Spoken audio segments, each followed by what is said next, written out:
Antes de fazer a leitura, irmãos, gostaria de orar com a igreja. Senhor Deus Todo-Poderoso e Santo, é no nome do Senhor Jesus Cristo que nós estamos reunidos aqui, como igreja do Senhor, como participantes dela. Isso para nós, Senhor Deus, é uma alegria, é um privilégio, porque nós estamos perante o Pai, em nome do Senhor Jesus Cristo.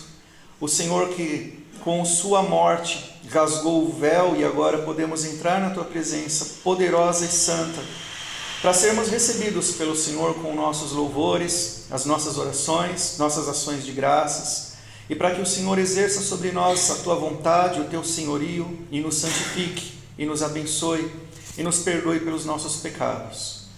Graças Te damos, Senhor, porque o culto a Ti é um culto onde o Senhor Deus se faz presente, e a Tua palavra é que garante isso. O Senhor está entre nós.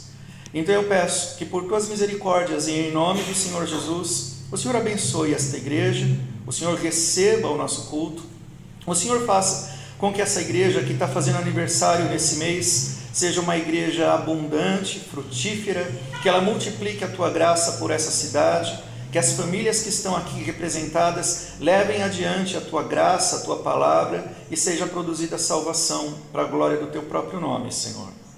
Agora que nós vamos ler a Tua palavra, nós dependemos da iluminação do Teu Espírito Santo.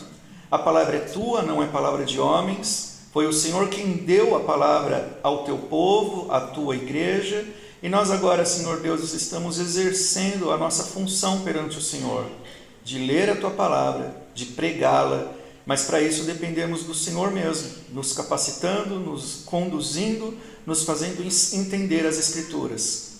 E nós Te louvamos, porque antes de nós pedirmos isso, esse sempre foi o Teu desejo, falar com o Teu povo e nos instruir, porque o Senhor é o nosso pastor e estamos debaixo do Teu pastoreio, debaixo da Tua autoridade. E em nome do Senhor Jesus que nós oramos agradecidos. Amém. Amém.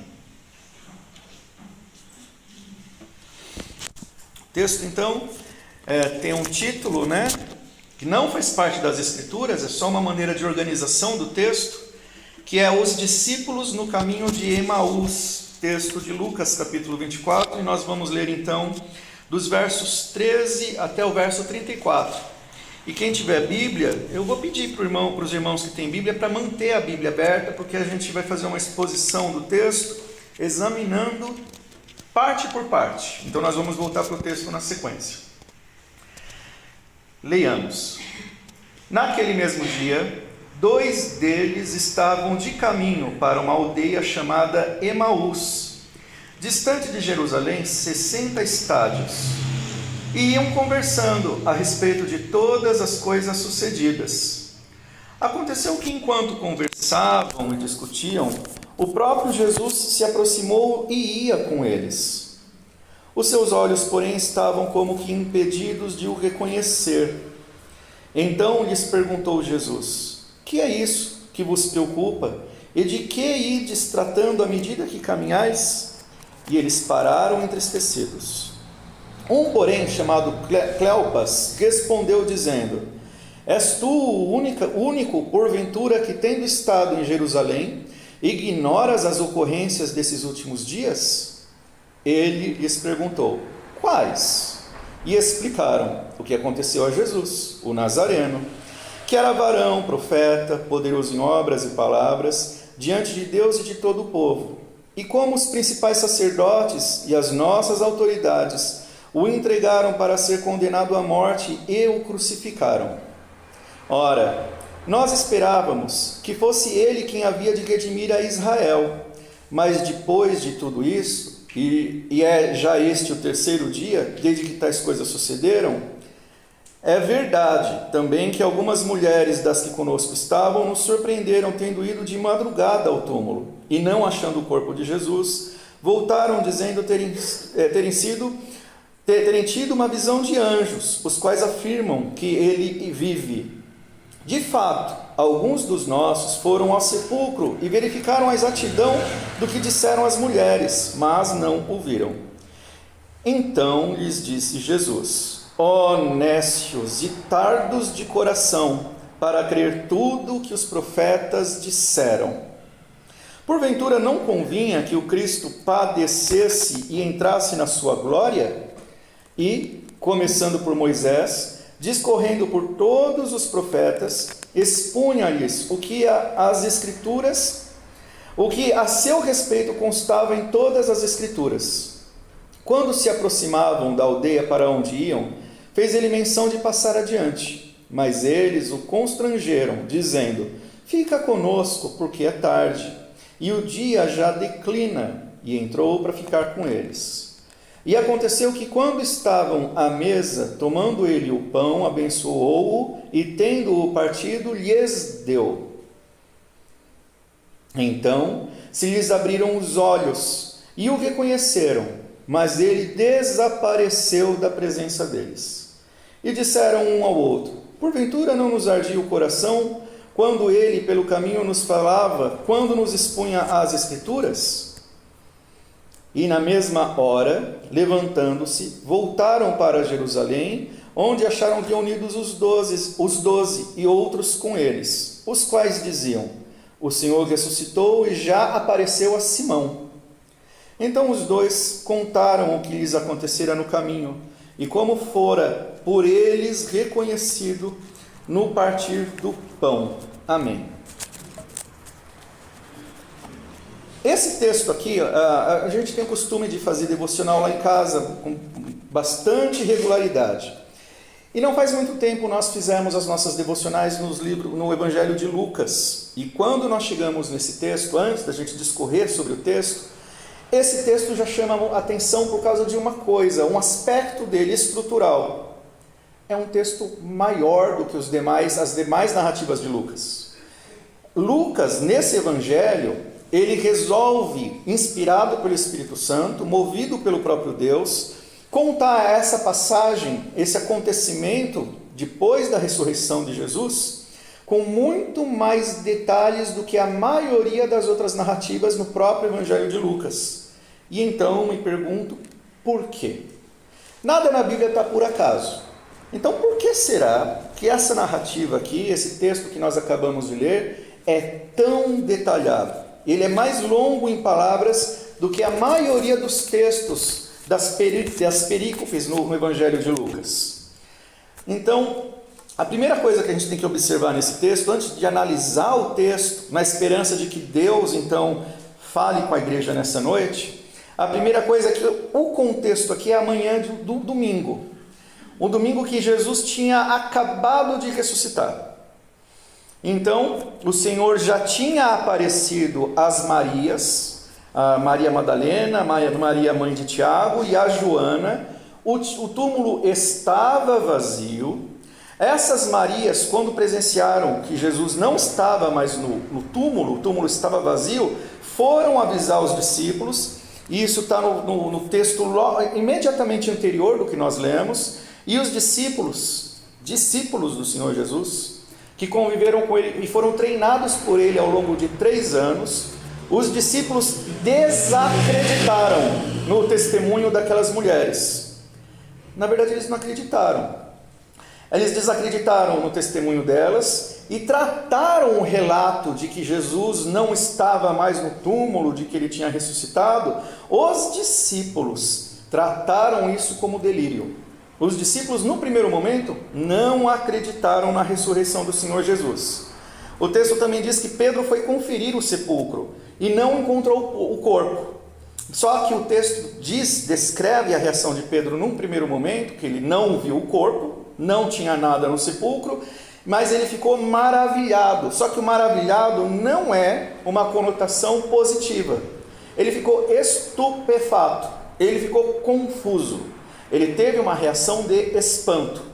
No geral, os discípulos, num primeiro momento, tiveram muita dificuldade para acreditarem que Jesus, o Senhor, ressuscitou e para entenderem a ressurreição. E o texto aqui, então, tem muitos detalhes, é um texto longo nessa narrativa, porque ele vai tratar exatamente sobre o assunto da ressurreição a fundo. Como que as pessoas e discípulos de Jesus, podemos dizer crentes, têm ainda dificuldade com as coisas que Deus faz, especialmente aqui a respeito de uma doutrina central da nossa fé, a doutrina da ressurreição. O Senhor Jesus não apenas morreu na cruz, Ele ressuscitou ao terceiro dia. E a ressurreição do Senhor Jesus é central à nossa fé. No capítulo 15 de 1 Coríntios, Paulo chega a ensinar que se o Senhor Jesus não ressuscitou, a nossa fé é vã. Não existe salvação, não existe perdão de pecados, nós não estamos cultuando a Deus, Deus não está ouvindo nossas orações. Se não houver ressurreição, a nossa fé é vã e nós somos os mais infelizes de todos os homens. Porque nós dedicamos a nossa vida à fé no Senhor Jesus e não vai existir eternidade. Então é uma infelicidade você desperdiçar sua vida mundana para seguir uma ideia que não é verdadeira. Ela é verdadeira. Só que para ser verdadeira, o pilar central da nossa fé, o que sustenta tudo, e faz com que Deus te ouça, com que Deus seja cultuado, com que você seja salvo, e que o que seja real e necessário nós negarmos a nós mesmos e seguir a Cristo, é a ressurreição. Então a gente vai entrar nesse assunto. Então, esses aqui que nós acabamos de ler, são os primeiros momentos, as primeiras horas, a manhã de domingo, logo que aconteceu a ressurreição. Então a escritura aqui, em Lucas, ele faz muita questão de mostrar a dificuldade e a persistência dos discípulos, e a gente pode se incluir aqui. Se isso retrata os discípulos, comigo não seria muito diferente, a dificuldade e a resistência de crer na ressurreição. E é natural nós termos dificuldade para não crer na ressurreição, porque ressurreição não é uma coisa natural. A gente não vê ressurreição todo dia. Quando alguém morre, acabou. Na natureza, nas leis naturais, quando alguma coisa, alguma pessoa morreu, acabaram-se as esperanças, acabou, é o fim. E é isso que Lucas vai retratar aqui, a reação desses discípulos que nós lemos. Então a nossa concepção natural e comum é a de que tudo acaba com a morte. Esse texto está aqui para nos ensinar a respeito disso. Então, naquele mesmo dia, voltando um pouco para o texto para a gente analisar parte a parte, 2 discípulos, não são dos 12, são dos 70. Lembra que Jesus não tinha apenas 12 discípulos. Dentre os seus discípulos, que ele estava ensinando bastantes seguidores a respeito das verdades do reino de Deus, 12 seriam os discípulos mais chegados, mais próximos, que seriam depois feitos apóstolos, os pilares da igreja, que continuam recebendo, depois da ascensão do Senhor Jesus Cristo, a revelação da palavra de Deus para ensinar a igreja. Mas são revelações novas? Não. São revelações a respeito da obra de Jesus, como aplicar isso na vida, como aplicar a obra do Senhor Jesus Cristo na vida da igreja. Qual é a nossa esperança verdadeira ou o conjunto de esperanças verdadeiras em Cristo? Então os apóstolos que foram discípulos do Senhor Jesus Cristo, eles continuam recebendo a revelação da parte de Deus para explicar o Evangelho aplicado nas nossas vidas. Então o Evangelho, o que é o Evangelho? O Evangelho, nós temos 4 evangelhos, é a vida do Senhor Jesus. É o cumprimento das profecias do Antigo Testamento a respeito da vinda do Messias e do reino de Deus. É chegado o reino de Deus e ele vem com o Senhor. Então, uma vez que o Senhor Jesus Cristo nasceu por obra do Espírito Santo no ventre da Virgem Maria e viveu entre nós, ali nós temos o Evangelho, Deus habitando entre os homens.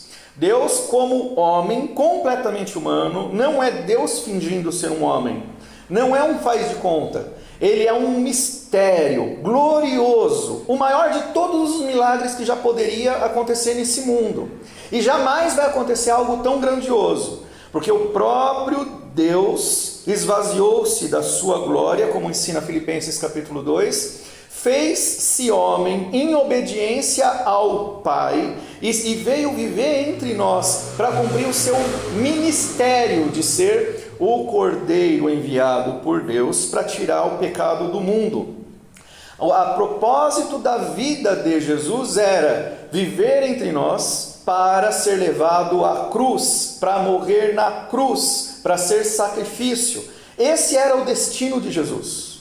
E ele tinha plena consciência disso, porque é na cruz, na obra da cruz, que os meus pecados e os pecados de todo o povo eleito de Deus são colocados sobre Jesus, e ali ele sofre o que seria o meu inferno. Ele paga pelos meus pecados, ele é sacrificado, ele sofre o holocausto que todo o Antigo Testamento apontava para ele. E ele então morre a pena que era para ser nossa, para que assim, uma vez que as tuas culpas, as tuas penas foram pagas em Jesus, você recebesse a justificação pela fé. Agora você recebe a graça do Senhor Jesus Cristo, porque o Evangelho se cumpriu. E por isso, para que você e eu pudéssemos receber a graça do Senhor Jesus Cristo, era necessário que Ele ressuscitasse, vencendo a força do pecado, vencendo a força e a maldição, toda a força e a maldição do pecado, do inferno e da própria morte. O Senhor Jesus, como sendo a própria vida, o sustentador da vida, o criador da vida, porque Ele é o próprio Deus, a morte não tinha como retê-lo. Então, a ressurreição do Senhor é pilar central da nossa fé. Não existe fé cristã se não existisse ressurreição. Mas graças a Deus a ressurreição é real. Então, nesse dia, 2 dos discípulos do Senhor Jesus, dentre os 70, não são dos 12, eles estão, o relato de Lucas mostra que eles estão numa jornada de Jerusalém até uma aldeia que o texto diz que são 60 estádios, que parece que é por volta de 11, 12 quilômetros. Eles estão numa caminhada para esse vilarejo, para essa cidade. A ideia que o texto dá é uma ideia de desilusão desses 2 discípulos. O texto descreve, eles estão muito tristes. E a saída de Jerusalém, sentido de Emaús, é muito simbólica. Dá a entender, uma vez que Jerusalém era o destino de Jesus, Jesus sai da região da Galileia para cumprir com todos os desígnios do Pai de ser preso e crucificado em Jerusalém. Jerusalém é a sede do templo, é o lugar do culto a Deus, é para onde todos os discípulos de Jesus foram com ele. E eles saem de Jerusalém. É uma ideia de abandono, é uma ideia de voltar para a vida anterior. Estou desiludido, desisto. Então esses 2 discípulos estão voltando para suas origens. E a conversa, segundo o verso 14 que eles têm, é sobre todas as coisas que se sucederam, que aconteceram. Quais coisas? A jornada deles com Jesus. Desde quando eles passaram a seguir Jesus, chegaram com Jesus em Jerusalém, presenciaram aqueles acontecimentos horrendos do Senhor Jesus Cristo então ser preso. Talvez eles não precisam necessariamente terem estado junto de todos os processos, não precisam estar junto quando Jesus estava no Getsemane orando, mas o fato é que por serem discípulos eles estavam muito próximos desses acontecimentos, testemunharam esses acontecimentos, eles souberam e provavelmente viram o Senhor Jesus Cristo crucificado, provavelmente eles viram, ainda que fosse de longe, a morte do Senhor, e eles estavam, esse era o assunto da viagem, caminhando 11, 12 quilômetros, conversando sobre essas coisas, profundamente desiludidos. E o verso 15 então, começa a descrever alguns acontecimentos que é difícil da gente entender. Porque o Senhor Jesus, no verso 15, aconteceu que enquanto conversavam e discutiam, então a conversa deles era uma conversa bem empenhada, não era só conversa, eles estão conversando e discutindo sobre isso, eles não entenderam, eles estão desiludidos, se aproxima deles o próprio Jesus, ressuscitado, depois da ressurreição, e está caminhando com eles. Então eles estão caminhando, Jesus chega junto, e começa a andar junto com esses 2 discípulos. Então Jesus perguntou para eles: que é isso que preocupa vocês? Sobre o que vocês estão falando? De que ides tratando à medida que caminhais? E eles pararam entristecidos. Então Jesus está andando com eles e Jesus puxa assunto, interessado no que é que eles estão conversando. E eles pararam entristecidos. Porém, o chamado Cleopas, no verso 18, dá uma bronca em Jesus. Ele fala para Jesus assim, respondendo: és o único, porventura, que tendo estado em Jerusalém, ignoras as ocorrências desses últimos dias? Gente, imagina, tem 2 discípulos, é domingo de manhã, de dia, não está de noite. Claro, você está andando num lugar, você saiu de uma cidade grande chamada Jerusalém, está indo para um outro lugar chamado Emaús. A região de Israel é desértica. Eles estão debaixo do sol, não estão cobertos de árvore, não tem nada pelo caminho, não tem nada atrapalhando a vista deles. Eles estão conversando sobre Jesus, Jesus se aproxima deles, Jesus puxa assunto com eles, e eles dão bronca em Jesus. Você não sabe do que está acontecendo? Eles estão tão transtornados por conta dos últimos acontecimentos e entristecidos, que eles não reconheceram o Senhor Jesus. Jesus não mudou de forma. Jesus está lá, puxando assunto com eles. Eles estão tão obcecados e transtornados com a morte de Jesus, que eles não repararam que aquele homem que começou a caminhar com eles e puxou assunto com eles é o próprio Senhor Jesus. E Lucas faz muita questão de deixar isso muito claro, porque o assunto é sobre a fé na ressurreição, acreditar na ressurreição. Eles não acreditavam de tal modo na ressurreição que eles estão vendo o óbvio na cara deles e eles não estão reconhecendo. Eles estão vendo a prova da ressurreição na cara deles, conversando com eles, e eles não perceberam. E um deles, discípulo de Jesus, ainda dá uma bronca nele. É o único, porventura, que tendo estado em Jerusalém, ignoras as ocorrências desses últimos dias? O que Cleopas diz é assim: está todo mundo falando nisso. O assunto da morte de Jesus na cruz é o assunto do momento. Todo mundo está falando nisso. Foi um evento muito cruento, muito maligno. O rei de Israel, o governador romano, toda a liderança do templo, sacerdote, sumo sacerdote, os escribas, os fariseus, todo mundo se empenhou para condenar Jesus à cruz. A crucificação de Jesus se transformou num espetáculo. As pessoas gritavam: crucifica, crucifica, motivadas, infladas pelos líderes do templo. Ele morreu daquele jeito, como se fosse um bandido, o pior tipo de bandido, porque a morte na cruz é uma morte para malditos. E você vem me perguntar o que está acontecendo? Você é o único que não sabe o que está acontecendo? Mas repara, Cleopas está falando com o próprio Jesus. E aí Jesus então esticou a conversa. Então ele lhes perguntou: Jesus, que coisas? Do que você está falando, Cleopas?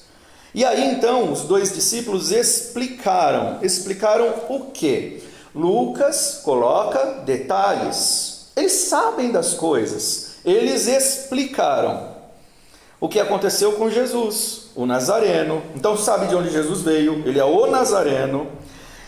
O que aconteceu, que era varão profeta. Eles reconhecem o poder das palavras de Jesus, as pregações de Jesus. Era varão profeta. Eles ouviram as pregações de Jesus, inclusive nas ocasiões em que Jesus falou que ele morreria e ressuscitaria. Então ele era varão profeta. Ele era poderoso em obras e palavras. Então eles testemunharam os milagres de Jesus. Eles viram que Deus interfere na existência, que Deus faz milagres, que Deus às vezes quebra, confronta, ele extrapola as leis naturais. Eles testemunharam, poderoso em obras e em palavras, diante de Deus e diante de todo o povo.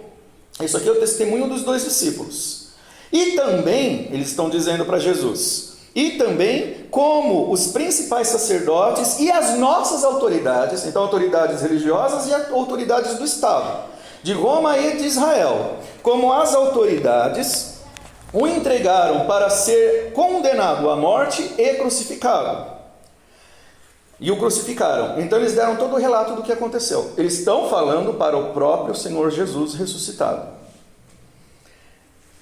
Ora, e aí então eles falam qual é a expectativa que eles tinham, no verso 21. Ora, nós esperávamos que fosse ele quem havia de redimir a Israel. Mas, depois de tudo isso, é já esse o terceiro dia desde que tais coisas aconteceram. A esperança desses dois discípulos era a esperança comum de grande parte dos judeus. Nós esperávamos que o Messias fosse redimir a Israel, que ele seria um líder poderoso, militar, um rei glorioso, numa estatura superior à do rei Davi, e nos tirasse da sujeição, da opressão do Império Romano. Só que ele morreu, e já faz 3 dias, acabou, não temos mais expectativa, não acreditamos mais que possa ter esperança, acabou, estou voltando para casa, voltando para a minha vida antiga. Então nós esperávamos isso, é o que o texto diz. Então eles tiveram uma grande desilusão, eles tiveram uma esperança frustrada. Mas presta atenção, são discípulos de Jesus, que estão ouvindo o Senhor Jesus Cristo pregar incessantemente durante os últimos 3 anos, pelo menos. Ainda assim, eles tinham ideias equivocadas a respeito do que esperar de Jesus. Nós queríamos que Jesus redimisse a Israel. Essa esperança é uma esperança que ela é motivada ao longo do Antigo Testamento. E é muito importante falar sobre isso. O povo judeu realmente ainda acredita que virá um Messias e que vai fazer com que Israel seja o reino de Deus nesse mundo. Esses judeus, no caso esses 2 discípulos, acreditavam nisso. Eles tinham esperanças, e essas esperanças foram frustradas, ruíram. Na medida em que Jesus morreu, acabaram-se as esperanças. Então, verso 22, eles falaram, Jesus morreu já tem 3 dias. Mas é verdade também que algumas mulheres das que conosco estavam, quer dizer, mulheres dentre os discípulas, dentre as que conosco estavam, nos surpreenderam. Vieram com uma notícia, um tipo de novidade que deixou a gente surpreso, uma anormalidade. E tendo ido de madrugada ao túmulo, não acharam o corpo de Jesus, aí voltaram dizendo terem tido uma visão de anjos, de que tinha anjos lá no túmulo, e que os anjos afirmaram que Jesus vive. Elas vieram com essa história, mas lá no finalzinho do texto anterior, a gente vê que os discípulos tratam essas irmãs, elas estão delirando. A dificuldade de acreditar na ressurreição. Vocês estão delirando. E aí então eles falaram, não, a gente teve esse testemunho. Os anjos falaram que ela vive. E aí, de fato, alguns do nosso grupo, dentre os discípulos, foram ao sepulcro e verificaram a exatidão do que disseram as mulheres. Mas, aí tem um mas não viram corpo. Sabe-se que o túmulo está vazio, mas não tem corpo. Não tem corpo, não tem prova nenhuma de ressurreição, nós não sabemos a que se apegar, não tem corpo, mas pode ter sido roubado, sei lá. Simplesmente não tem mais um corpo, não tem mais corpo no túmulo. Então, quando os discípulos disseram isso, aí Jesus interrompe a fala deles. E Jesus interrompe a fala deles no verso 25 com uma certa dureza, que revela algo a respeito do caráter de Deus também, que Deus repreende aqueles a quem Ele ama. Jesus repreende esses discípulos.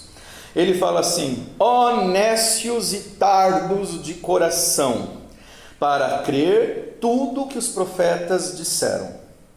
Jesus agora vai voltar no Antigo Testamento. A esperança desses 2 discípulos é de que o Messias iria restaurar a Israel, e a esperança deles era baseada numa forma que eles interpretavam o Antigo Testamento. Então a ideia deles está tudo errada, apesar de eles lerem o Antigo Testamento.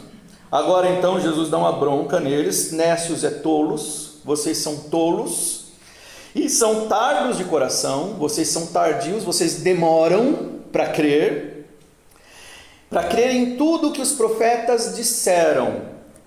E aí ele fala: porventura não convinha que o Cristo padecesse e entrasse na sua glória? Não era para ser assim? Jesus está falando com eles, Jesus está censurando eles, corrigindo o posicionamento deles, mas eles ainda não reconheceram Jesus. Isso é estranhíssimo, porque isso na verdade reflete a nossa pecaminosidade, uma tendência resistente de resistir ao Evangelho, de resistir à vontade de Deus, de resistir até ao próprio Deus que se revela aqui cara a cara com esses dois discípulos.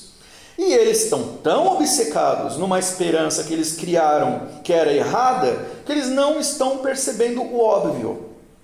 E aí então Jesus fala que o Antigo Testamento na verdade ensina que o Cristo deveria padecer e entrar na sua glória. A interpretação que vocês dão de que o Messias deveria redimir a Israel não é a correta.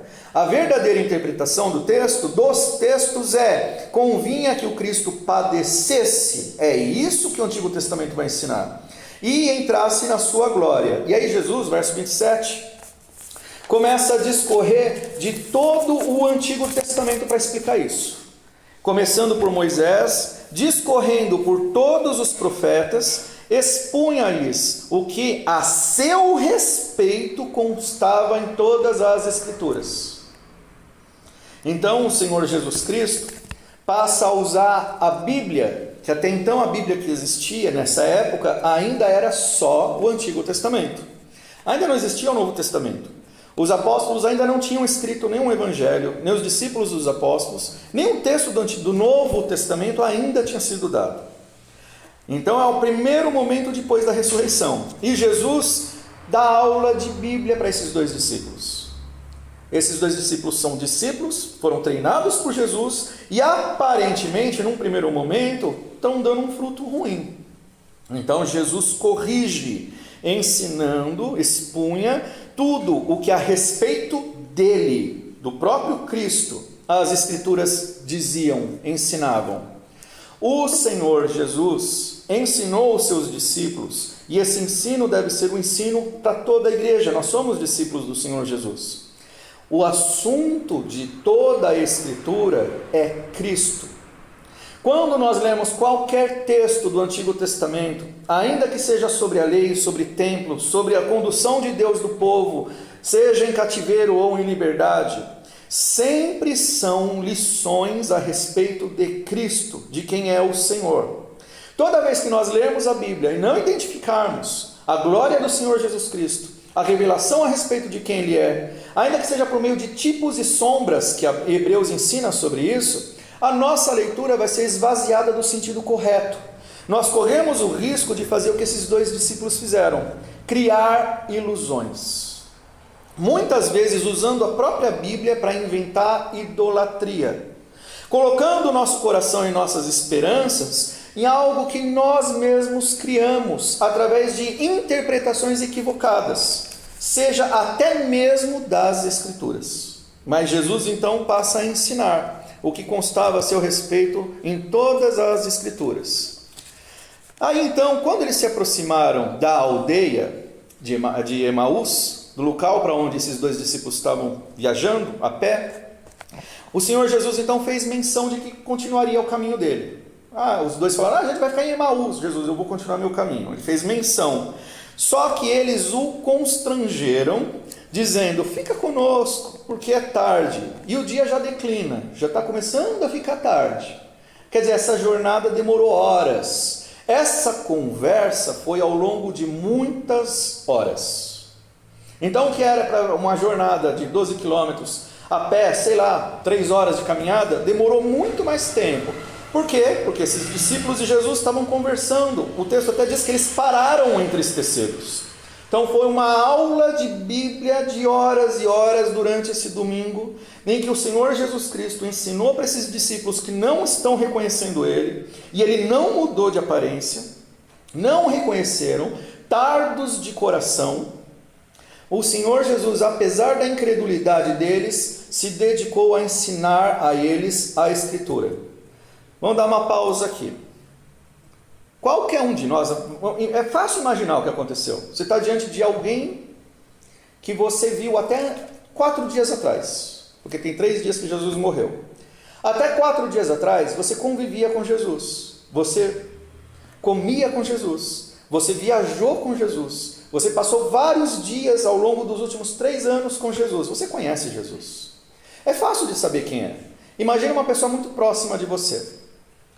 E aí então, Jesus morre, depois ele aparece. Se qualquer um de nós, suponhamos que você me conhece, eu fiquei 3 dias fora, aí eu reapareci 3 dias depois, provavelmente você me reconheceria, caso nós nos conhecêssemos, caso a gente se conheça. Mas se a gente se conhece e você não me reconheceu depois de 3 dias, o que eu faria? Presta atenção, estou aqui, olha para mim. Qualquer um no lugar de Jesus, talvez diria para esses discípulos, onde vocês estão com a cabeça? Eu estou aqui. Olha para mim. Não foi isso que o Senhor Jesus fez. E aqui é que está a grande lição desse texto. Que aqui, no fato de Jesus não ter feito isso, a gente vai ter um ensinamento muito importante sobre o que é a verdadeira fé cristã. Que ela é baseada na ressurreição. Mas o conhecimento a respeito do Senhor Jesus não é através de um reconhecimento visível.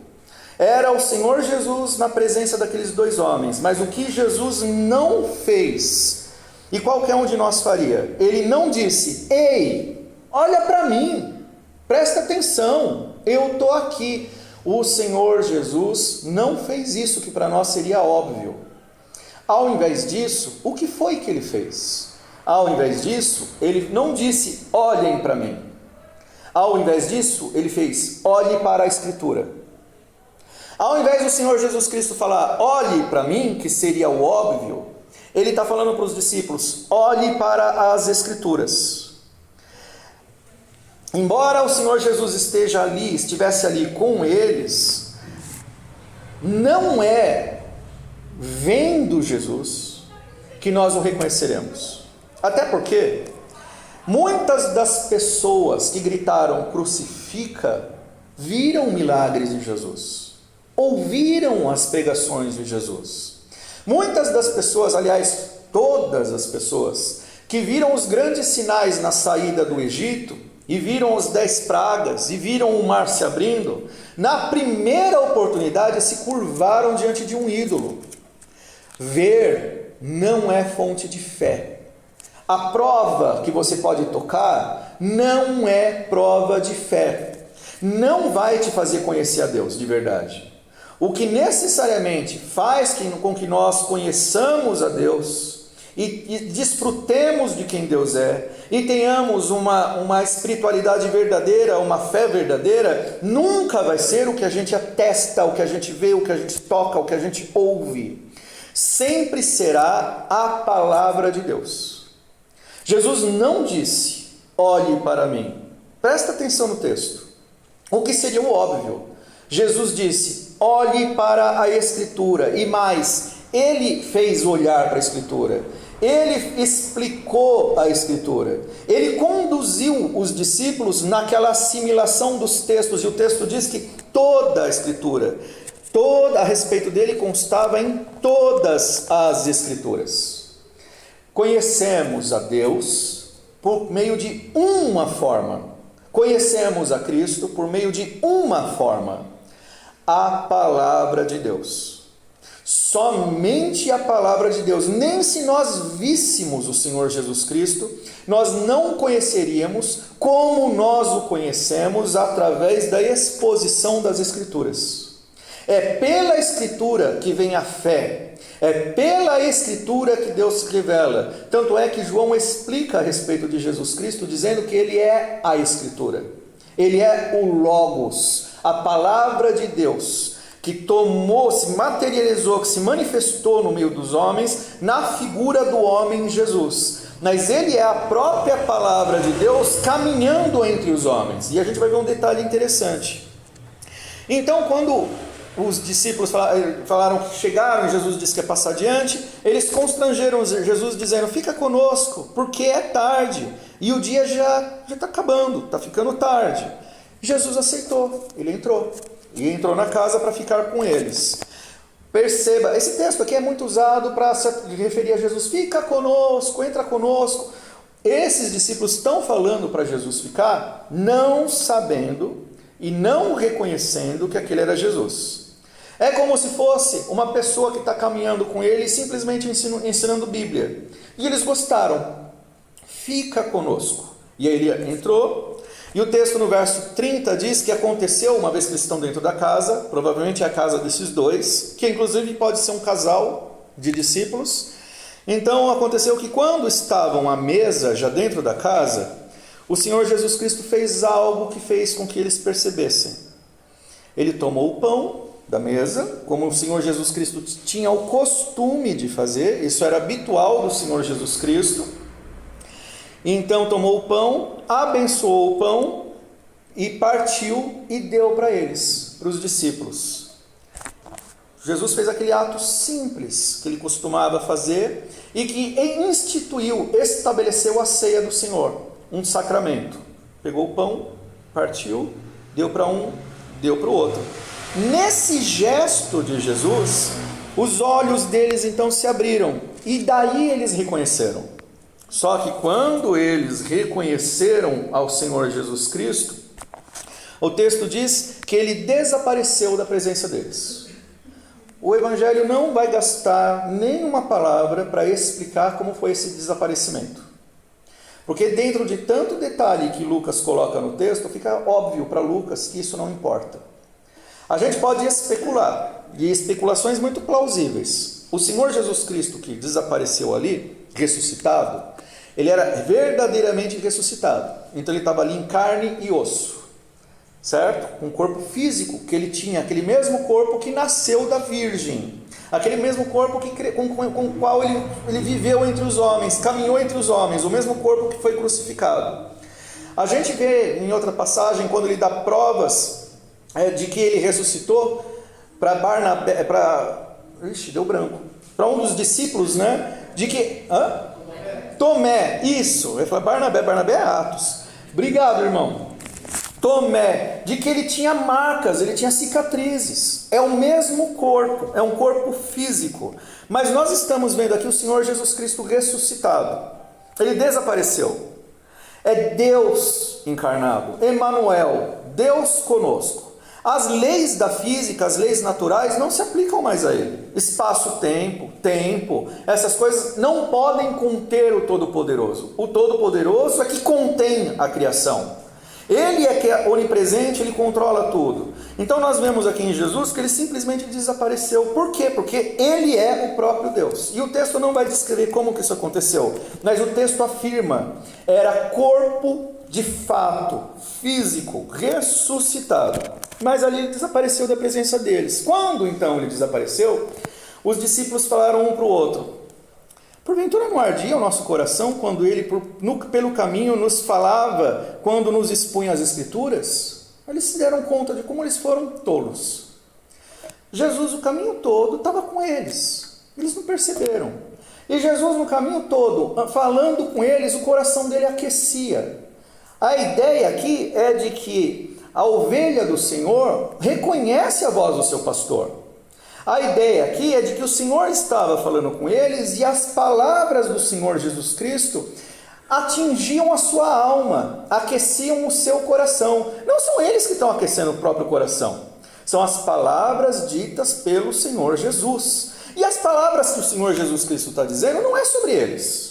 Jesus não está falando para eles sobre vitória, sobre vida deles, sobre superar problema. Jesus não está falando nem sobre o pecado deles. Jesus está falando sobre o que os textos do Antigo Testamento falavam sobre ele mesmo. E aqui então a gente tem uma descrição sobre as ovelhas do Senhor Jesus. A nossa alma se alimenta, não é com promessas que são ditas para a gente, não são com palavras que nos dão algum tipo de acalento, de força. A verdadeira força, verdadeiro alimento da nossa alma é simplesmente conhecer a Cristo. A verdadeira fonte do nosso ânimo, da nossa força, da nossa alegria, da nossa fé, não é uma palavra dirigida para cada um de nós. É uma palavra dirigida para o nosso Senhor. Quando um crente de verdade salvo por Cristo reconhece que Cristo está sendo glorificado, pregado, a alma desse crente se satisfaz nisso, porque Cristo é o pão da vida. Ele é que sacia a nossa sede. E quem beber dessa água nunca mais vai ter sede. Mas essa água não é uma promessinha para você. Essa água é conhecer a Ele. E conhecer a Cristo aquece. O sentido de aquecer aqui, que é só uma ilustração, enche a nossa alma. Conhecer a Cristo enche nosso coração de vida, de vibrância, de santidade, de graça. Não está sendo falado dos homens, está sendo falado de Cristo, do Senhor Jesus. E não é possível conhecer a Jesus a não ser pela palavra de Deus. Então o texto descreve o seguinte: a igreja, os crentes, são fortalecidos quando a palavra de Deus é dita, ela é proclamada, ela é ensinada, ela é explicada, apontando para o próprio Cristo. A nossa força, a nossa segurança nunca é ter coisas que fazem bem para a gente, que são ditas para você para te fazer promessas. A nossa força, a nossa estrutura, a nossa segurança é saber que Cristo é real e Ele é glorioso, e nós nos deleitamos na glória dEle, porque dEle, por Ele, para Ele são todas as coisas. E é em Cristo, no Senhor Jesus Cristo, que os eleitos de Deus encontram, os salvos, os filhos de Deus, encontram sua verdadeira identidade, alegria, conforto, descanso, porque encontraram a salvação. Cristo é a fonte da nossa vida. Conhecer a Cristo é que faz com que eu tenha vida. E não se conhece a Cristo senão através das Escrituras. Se for de outra forma, se for através de sonhos, de imaginações, de tradições, de preferências e gostos pessoais, simplesmente foi inventado um ídolo. Você está baseado numa coisa inventada pelos homens, potencializada por Satanás, um fruto da mentira, que não vai te salvar e que, pelo contrário, te condena, porque você é um idólatra. Mas se o teu coração se volta para as Escrituras, e nelas você encontra o teu pastor, o teu Senhor, o teu Salvador. Por isso que a Escritura exalta tanto: lâmpada para os meus pés é a tua palavra e luz do meu caminho. Porque Jesus é o caminho. As Escrituras nos mostram quem Cristo é, e nele nós nos deleitamos, só em Cristo. Não existe outra forma de salvação a não ser Cristo, o Senhor Jesus Cristo. A obra do Senhor Jesus Cristo foi vir ao mundo salvar aos homens. E Jesus disse: quem vê a mim, vê ao Pai. E eu vejo Jesus como? Pelas Escrituras. Lembra, meus irmãos, esses dois discípulos estão vendo Jesus fisicamente e não estão reconhecendo alguém que eles já conheciam há muito tempo. E Jesus não mudou de figura. Jesus é o mesmo. Mas eles, por causa da obscuridade, da incredulidade, uma incredulidade que foi provocada por uma credulidade errada, uma fé equivocada, a fé de que Jesus restauraria Israel, fez com que seus olhos ficassem cegos para a verdade. A incredulidade deles, a ignorância deles, ou pensamentos equivocados, eles acham que sabem, mas o saber deles é enganoso, fez com que eles não vissem o óbvio. E para eles verem o óbvio, Jesus não disse: ei, olha para mim, eu estou aqui. Jesus não disse isso. O que Jesus fez foi fazer uma revisão do Antigo Testamento. Baseado no Antigo Testamento, vocês achavam que iria o Messias restaurar Israel? Vamos rever esses textos. Esses textos falam de Cristo e de que ele padeceria nas mãos dos homens e que ele seria glorificado. E para ele ser glorificado, ele teria que ressuscitar dentre os mortos. Então, nosso coração não ardia quando ele, pelo caminho, nos expunha as Escrituras? Eles fazem essa pergunta, é uma retórica, um para o outro. É óbvio, era Jesus o tempo todo. E aí então, na mesma hora, eles se levantaram daquela mesa, voltaram para Jerusalém, e o texto diz na mesma hora. Lembra que eles demoraram quase o dia inteiro para ir de Jerusalém para Emaús? Agora não, eles foram muito rápido. Eles estavam movidos por êxtase, por alegria, por um profundo bom ânimo, porque eles estavam se sentindo derrotados, tristes. Jesus morreu, a esperança acabou. Agora é o contrário, levantando-se, voltaram para Jerusalém, onde acharam reunidos os 12 outros com eles, e aí chegaram com a notícia: o Senhor ressuscitou, e já apareceu a Simão. Os outros discípulos disseram. Então os dois contaram o que lhes acontecera no caminho, e como fora por eles reconhecido no partir do pão. Então eles foram compartilhar: Jesus ressuscitou. Essa foi a primeira grande notícia dos cristãos. Por isso que o culto cristão é aos domingos. É o dia da ressurreição. Nós celebramos a ressurreição do Senhor Jesus Cristo. Na época da igreja primitiva, o domingo era o dia de devoção a César. O Senhor no Império Romano era César. Então toda a população debaixo do Império Romano tinha que adorar aquele falso Deus. Um homem cheio de soberba e de engano, que se impunha como imperador e como Deus do seu tempo. Os cristãos falaram: não, o Senhor é Cristo. Enquanto o império fica exigindo dos seus vassalos que se dobrem diante de César, nós resistimos, nós nos dobramos exclusivamente diante do Senhor verdadeiro, Cristo. Por isso o culto cristão é aos domingos. E é interessante no texto que esses discípulos percebem finalmente que Jesus Cristo era aquele homem ressuscitado quando o Senhor parte o pão. E por que nessa hora? Porque a partilha do pão estabelecida por Jesus, e perceba, Jesus não come, Jesus não bebe. Ele parte, os discípulos reconhecem e ele desaparece. A partilha do pão, que nós continuamos a fazer isso, a Santa Ceia, a ceia do Senhor, é um ato litúrgico que é a mesma coisa que a pregação da palavra. Ela traz em si, é um meio de graça, é a pregação encenada, vista, tocada, experimentada. Quando nós crentes participamos da mesa da comunhão, nós estamos nos alimentando, não é mero memorial, não é apenas uma lembrança, nós estamos nos alimentando do próprio Senhor Jesus que se deu por nós.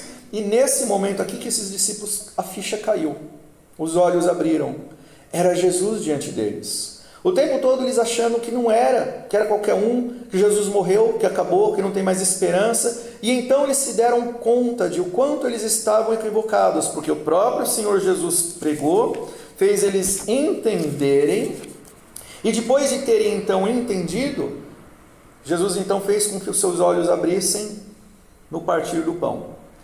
Esse partir do pão é a ceia, mas é mais do que a ceia. É o corpo de Cristo dado por todos do seu povo, pela verdadeira Israel, que é a igreja. Ah, então Cristo veio para redimir Israel. Só que Israel inclui os eleitos de Israel, da nação. Certos judeus que se converteram. Mas o verdadeiro Israel sempre foi o povo remido por Cristo, comprado por Ele com o seu sangue. O verdadeiro Israel é a igreja. Jesus redimiu Israel. Tanto é que nós não somos mais desse mundo. Em João 17, Jesus ora por isso. Oro por eles, pelo meu Israel. A gente poderia dizer isso. O povo de Deus, os salvos, a igreja. Por quê? Porque eles estão no mundo, mas eles não são mais no mundo. São meu povo, meu reino, a verdadeira e definitiva Jerusalém. Então nós estamos nesse mundo como Israel redimido de Deus, como embaixadores de um outro reino que não é aqui. Nós não somos desse mundo mais. Nós fomos de fato redimidos. Então Jesus cumpriu as promessas do Antigo Testamento. E aí então, esses discípulos que no texto começam muito desanimados e entristecidos, porque as suas esperanças tinham acabado, porque as esperanças deles eram esperanças equivocadas, saíram agora de Emaús, voltando para Jerusalém, renovados, vivificados.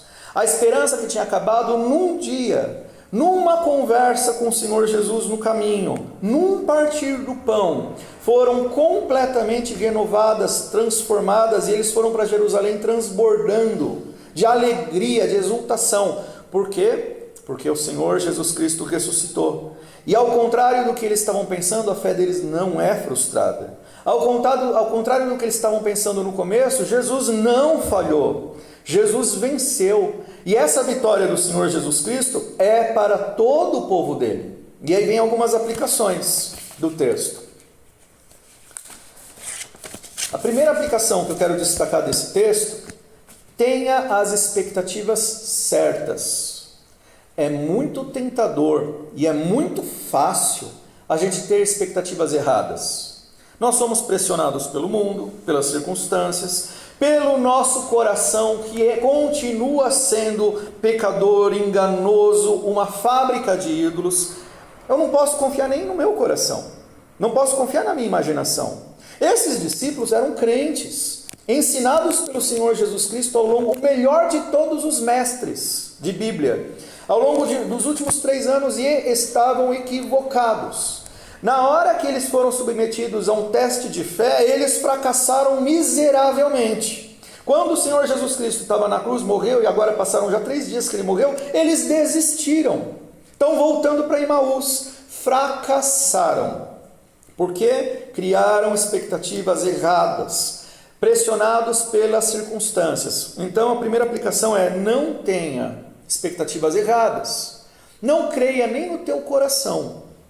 Busque o que a Escritura diz. Ali vão ser formadas expectativas corretas. E quais são as melhores expectativas? Aquelas que apontam para Cristo, não para nós. Aquelas que apontam para a glória de Jesus e sobre o seu ministério e sobre quem Ele é. Nós temos que negar a nós mesmos, nos esvaziar. É Cristo que tem que ser evidente. João Batista falava sobre isso também. É necessário que Ele cresça e eu diminua. Eu não sou o centro da minha fé, nem você da sua. A igreja não é, Cristo é. Não tenha as suas expectativas, criar expectativas falsas. E isso é muito tentador. Tenha expectativas certas, as das Escrituras. Olhe para a Bíblia e você vai ver Deus. Vai ver o próprio Cristo. Quem vê o Cristo também verá o Pai. Segunda, o centro da nossa fé é a morte vicária do Senhor Jesus Cristo. E sua morte nunca seria o fim. É fundamental a nossa fé, a morte do Senhor Jesus. Mas olha para Jesus, a morte não o venceu. Ele ressuscitou. Então eu não posso ter expectativas falsas, e eu tenho que dedicar a minha vida ao Senhor até a morte, porque a morte em Cristo não é o fim. A nossa fidelidade ao Senhor é até a morte. Por quê? Tão certo como o Senhor Jesus Cristo ressuscitou, todo crente vai ressuscitar igualzinho a Ele. E aqui está um desafio muito grande. A natureza que a gente vê, ela não aceita a ressurreição. Esses discípulos tiveram muita dificuldade, e não só esses, todos tiveram. Chamaram as Marias de fantasiosas, de loucas, quando elas falaram da ressurreição no primeiro momento. Nós precisamos crer na ressurreição. Nós precisamos almejar a vida que virá depois. O centro da nossa vida não é o agora, é a eternidade conquistada por Cristo. E isso tem que dar a nós vontade, fôlego, disposição, coragem, para entregar essa nossa vida toda a serviço do Senhor e em fidelidade à sua palavra.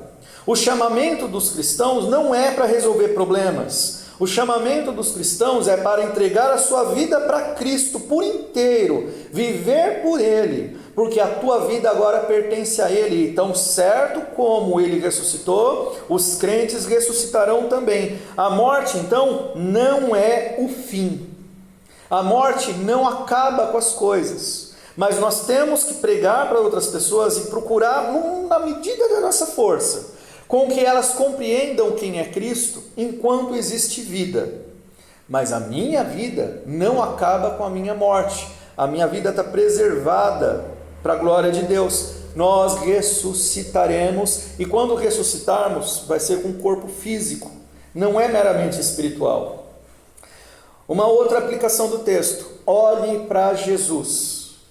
Hebreus 12, 2 nos exorta sobre isso. Olhando para Jesus, autor e consumador da fé. Como olhar para Jesus? Às vezes, quando a gente está passando por algum tipo de pressão, de tribulação, a gente até queria poder ter Jesus do nosso lado, segurando a nossa mão, queria olhar para a face de Cristo. Tem até música que canta sobre isso. O cantor imaginando como seria contemplar o rosto de Cristo. A gente viu no texto, não é assim que se olha para Jesus. Olha para Jesus pelas Escrituras. É por meio delas que Deus fala, e Deus sempre fala com o seu povo. Lembra que quando Jesus estava falando com esses dois discípulos, no meio da conversa, eles lembraram: as outras pessoas falaram mesmo, bem que alguém disse que ele ressuscitou, mas nós não acreditamos. Deus fala e fala sempre, mas Ele não vai se manifestar no meio de um rodamoinho de novo. Não vai ter coluna de fogo, não vai ter uma sarça ardente, não vai entrar um profeta na igreja e te entregar um recado dizendo: o Senhor te diz isso, o Senhor te diz aquilo. Não vai. Deus não vai falar por sonhos, Deus não vai. Ele fala pela Escritura. Quando a Bíblia é aberta pelo povo de Deus, e gente, não precisa ser pastor, não. A graça de Deus é para crente. O véu foi rasgado. Você tem livre acesso a Deus. Você fala com Deus, nem que seja em secreto no teu quarto. E Deus fala pela Escritura, sempre. Jesus, Ele deseja se revelar. E Ele se revela pela Escritura. Então, quando Hebreus fala olhando para Jesus, foco na palavra de Deus.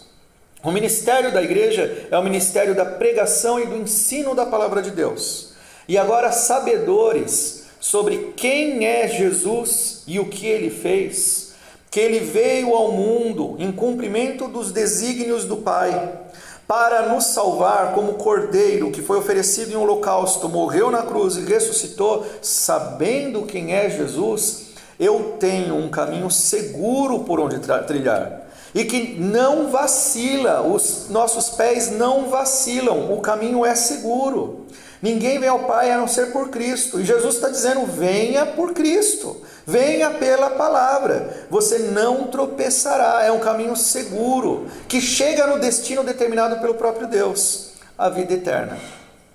E nós nos deleitamos nele, porque nele nós contemplamos a glória do Senhor Jesus. Nós temos o benefício e o privilégio de adorá-lo. Nós temos o privilégio de poder louvar por aquilo que Ele mesmo revelou nas Escrituras e que nos beneficia. Nós fomos perdoados pelos nossos pecados. Nós recebemos uma nova identidade, filhos de Deus. E isso deve aquecer nosso coração. Isso tem que ser suficiente para nós termos força necessária para seguir até o fim da nossa vida. Que a nossa vida agora está escondida em Cristo, e Ele nos cobre nessa vida para sermos seus servos, capacitados por Ele, e Ele anda no meio da igreja, Ele caminha com a igreja, Ele pastoreia o seu povo, Ele não dorme, Ele não vacila, Ele não tosqueneja, Ele não esquece, Ele é perseverante. Um detalhe interessante desse texto aqui, a gente vê esses discípulos desanimados, e Jesus então vai lá e Ele corrige a fé desses discípulos. Ele ensina esses discípulos. Nem somos nós que nos mantemos em pé. Ao mesmo Senhor que nos salva, é o que nos mantém de pé. E aí, lê Apocalipse, por exemplo. Tem igreja que talvez até se encaixe um pouco com a descrição da igreja local, que olha para si mesma e fala: eu sou pobre, eu não tenho nem muita perspectiva, eu não sei o que fazer. Mas lá do alto, Jesus diz: não, não, não, você é rica, você é forte. Porque a força não é a tua, não. A força é a força do Senhor que nos sustenta. A força é a força da palavra proclamada. A força é a força do Deus que se revela. Nós estamos no nosso lugar certinho, pó. O nosso lugar certinho é o lugar de olhar para nós e reconhecermos que nós não somos nada sem Cristo. E uma vez que nós olhamos para nós e vemos que nós somos pó, totalmente entregues para Cristo, aí Cristo faz a parte dele, e a parte dele costuma incluir milagre, costuma incluir salvação de pessoas, costuma incluir ressurreição. Coisas que as pessoas não estavam preparadas para lidar com isso, mas é o Senhor Jesus quem conduz a sua igreja. E igreja fiel, bíblica, nunca é uma igreja fraca. Crente fiel, que procura seguir ao Senhor e conhecê-lo pelo que a Bíblia diz, nunca está sozinho. Lembra daquele texto em que Eliseu orou pelo seu companheiro de ministério, o moço de Eliseu, que estava receoso porque eles foram cercados pelos exércitos dos inimigos e eles estavam sozinhos, e eles acharam então que eles iam ser, o moço de Eliseu achou que eles iam ser trucidados. Eliseu então orou pelo moço, falou: não, esse moço não sabe de nada. Orou para que Deus abrisse os seus olhos, e então o moço de Eliseu viu os exércitos do Deus vivo junto deles. Eles jamais estiveram sozinhos. Olhar para Jesus é olhar para as Escrituras e entender que o Senhor dos exércitos está conosco. O Deus de Jacó é o nosso auxílio.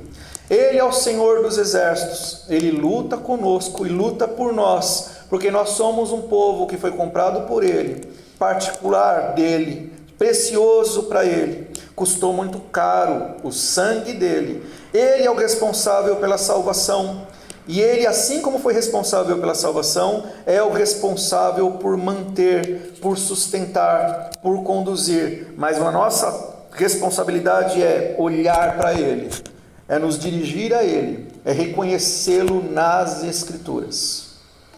Fazendo assim, nós iremos bem. E que Deus abençoe a todos nós. Amém.